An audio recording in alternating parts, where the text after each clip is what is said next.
ಕರ್ನಾಟಕ ಆಡಳಿತ ವಲಯದಲ್ಲಿ ಸಾಕಷ್ಟು ಚರ್ಚೆಗೆ ಗ್ರಾಸವಾಗಿದ್ದ ಐಎಎಸ್ ಅಧಿಕಾರಿ ರೋಹಿಣಿ ಸಿಂಧೂರಿ ಮತ್ತು ಐಪಿಎಸ್ ಅಧಿಕಾರಿ ಡಿ ರೂಪಾ ಮೌದ್ಗಿಲ್ ನಡುವಿನ ಮಾನನಷ್ಟ ಪ್ರಕರಣಕ್ಕೆ ಮತ್ತೆ ಚಲನವಲನ ಸಿಕ್ಕಿದೆ. ರೂಪಾ ದಾಖಲಿಸಿದ್ದ ಖಾಸಗಿ ಮಾನನಷ್ಟ ದೂರು ರದ್ದುಪಡಿಸಬೇಕು ಎಂದು ಕೋರಿ ರೋಹಿಣಿ ಸಿಂಧೂರಿ ಹೈಕೋರ್ಟ್ ಮೊರೆ ಹೋಗಿದ್ದರು. ಆದರೆ ನ್ಯಾಯಮೂರ್ತಿ ಎಂ ನಾಗಪ್ರಸನ್ನ ಅವರಿದ್ದ ಹೈಕೋರ್ಟ್ ಪೀಠ ಆ ಅರ್ಜಿಯನ್ನ ವಜಾಗೊಳಿಸಿದೆ. ಅಂದರೆ ರೂಪಾ ಹಾಕಿರುವ ಮಾನನಷ್ಟ ಪ್ರಕರಣ ಈಗ ಮುಂದುವರಿಯಲಿದೆ. ಈ ವಿವಾದದ ಹಿನ್ನೆಲೆ ನೋಡಿದ್ರೆ 2023ರ ಫೆಬ್ರವರಿ 19ರಂದು ರೋಹಿಣಿ ಸಿಂಧೂರಿ ಮಾಧ್ಯಮಗಳಿಗೆ ನೀಡಿದ ಹೇಳಿಕೆ ಪ್ರಮುಖ ಕಾರಣ. ಆ ಹೇಳಿಕೆಯಲ್ಲಿ ತಮ್ಮ ವಿರುದ್ಧ ಅವಹೇಳನಕಾರಿ ಆರೋಪಗಳಿವೆ ಎಂದು ರೂಪಾ ಮೌದ್ಗಿಲ್ ಆರೋಪಿಸಿದ್ದರು. ಅಲ್ಲದೆ ಅದೇ ಹೇಳಿಕೆಯನ್ನ ಟ್ವಿಟರ್ ಸಾಮಾಜಿಕ ಜಾಲತಾಣದಲ್ಲೂ ಹಂಚಿಕೊಂಡಿದ್ದು, ಅದನ್ನ ಸುಮಾರು 1.8 ಲಕ್ಷ ಮಂದಿ ವೀಕ್ಷಿಸಿದ್ದಾರೆ ಎಂಬುದನ್ನು ದೂರಿನಲ್ಲಿ ಉಲ್ಲೇಖಿಸಲಾಗಿದೆ. ಮಾಧ್ಯಮಗಳ ಮೂಲಕ ಹಾಗೂ ಸಾಮಾಜಿಕ ಜಾಲತಾಣದ ಮೂಲಕ ತಮ್ಮ ಗೌರವಕ್ಕೆ ಧಕ್ಕೆಯಾಗಿದೆ, ಸೇವಾ ಬದುಕಿಗೆ ಹೊಡೆತ ಬಿದ್ದಿದೆ ಎಂದು ರೂಪಾ 7ನೇ ಎಸಿಎಂಎಂ ನ್ಯಾಯಾಲಯದಲ್ಲಿ ಖಾಸಗಿ ದೂರು ದಾಖಲಿಸಿದ್ದರು. ರೂಪಾ ಹೇಳುವ ಪ್ರಕಾರ ಆ ಹೇಳಿಕೆ ಹೊರಬಂದ ಬಳಿಕ ತಮಗೆ ವರ್ಗಾವಣೆ ಆದಂತಾಯಿತು. 6 ತಿಂಗಳುಗಳ ಕಾಲ ಹುದ್ದೆಯಿಲ್ಲದ ಸ್ಥಿತಿಯಲ್ಲಿ ಸಂಬಳವಿಲ್ಲದೆ ಇರಬೇಕಾಯಿತು. ಕುಟುಂಬದವರು ಮಾನಸಿಕ ಒತ್ತಡ ಅನುಭವಿಸಿದರು. ಈ ಎಲ್ಲ ಕಾರಣಗಳನ್ನ ಉಲ್ಲೇಖಿಸಿ ಅವರು ಮಾನನಷ್ಟ ಪ್ರಕರಣ ಮುಂದಿಟ್ಟಿದ್ದರು. ಈ ಮಧ್ಯೆ ಹೈಕೋರ್ಟ್ ತಾತ್ಕಾಲಿಕ ತಡೆಯಾಜ್ಞೆ ನೀಡಿತ್ತು. ನ್ಯಾಯಮೂರ್ತಿ ಮೊಹಮ್ಮದ್ ನವಾಜ್ ವಿಚಾರಣೆಗೆ ತಡೆ ನೀಡಿ ಇಬ್ಬರು ರಾಜಿ ಸಂಧಾನದ ಮೂಲಕ ವಿಚಾರ ಬಗೆಹರಿಸಿಕೊಳ್ಳಲು ಪ್ರಯತ್ನಿಸಬೇಕು ಎಂದು ಸಲಹೆ ನೀಡಿದ್ದರು.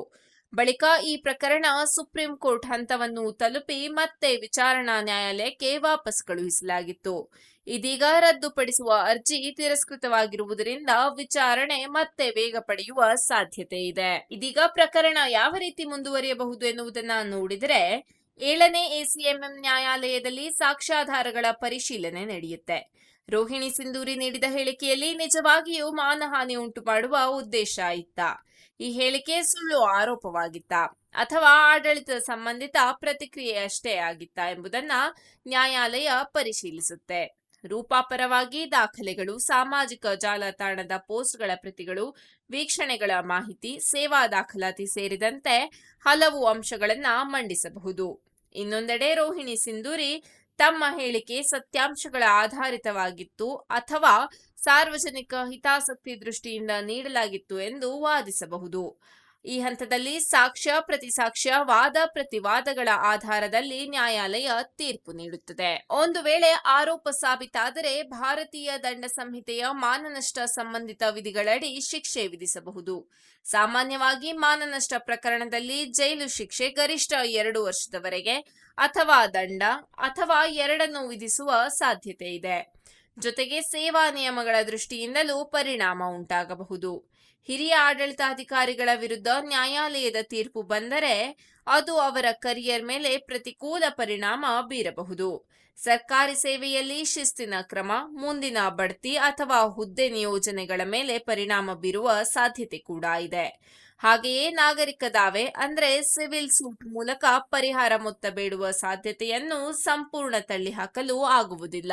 ಆದ್ರೆ ಇಡೀ ವಿಚಾರದಲ್ಲಿ ಗಮನಿಸಬೇಕಾದ ವಿಷಯ ಏನಂದ್ರೆ, ಇಬ್ಬರು ಅಧಿಕಾರಿಗಳು ರಾಜ್ಯದ ಉನ್ನತ ಹುದ್ದೆಯಲ್ಲಿ ಸೇವೆ ಸಲ್ಲಿಸಿರುವವರು, ಸಾಕಷ್ಟು ಅನುಭವ, ಜ್ಞಾನ ಮತ್ತು ಆಡಳಿತ ಕೌಶಲ್ಯ ಹೊಂದಿರುವವರು.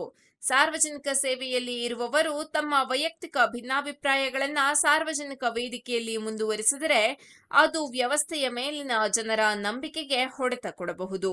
ನ್ಯಾಯಾಲಯದ ಹಂತಕ್ಕೆ ಹೋಗಿರುವ ಪ್ರಕರಣವಾದರೂ ಇನ್ನೂ ಸಹ ರಾಜಿ ಸಂಧಾನದ ದಾರಿ ಸಂಪೂರ್ಣ ಮುಚ್ಚಿಲ್ಲ.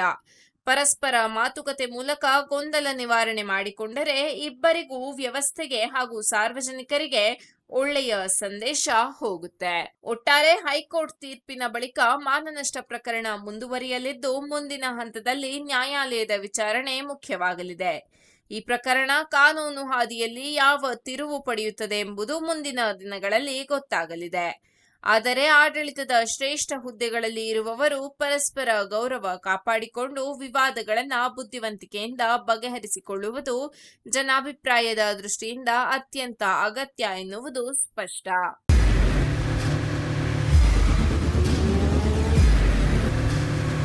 ಪ್ರಜಾಮಾರ್ಗ ನ್ಯೂಸ್, ಇದು ಜನಸಾಮಾನ್ಯರ ಧ್ವನಿ. ನಮಸ್ಕಾರ. ನೀವು ನೋಡ್ತಾ ಇದ್ದೀರಾ ಪ್ರಜಾಮಾರ್ಗ ನ್ಯೂಸ್. ರಾಷ್ಟ್ರದ ರಾಜ್ಯದ ರಾಜಕೀಯದ ಬಗ್ಗೆ ಹೆಚ್ಚಿನ ಸಿನಿಮಾ ಅಪ್ಡೇಟ್ಗಳಿಗಾಗಿ ಫಸ್ಟ್ ಲೈಕ್ ಮಾಡಿ, ಸಬ್ಸ್ಕ್ರೈಬ್ ಆಗಿ. ಹಾಗೆ ಫಾಲೋ ಕೂಡ ಮಾಡಬೇಕು.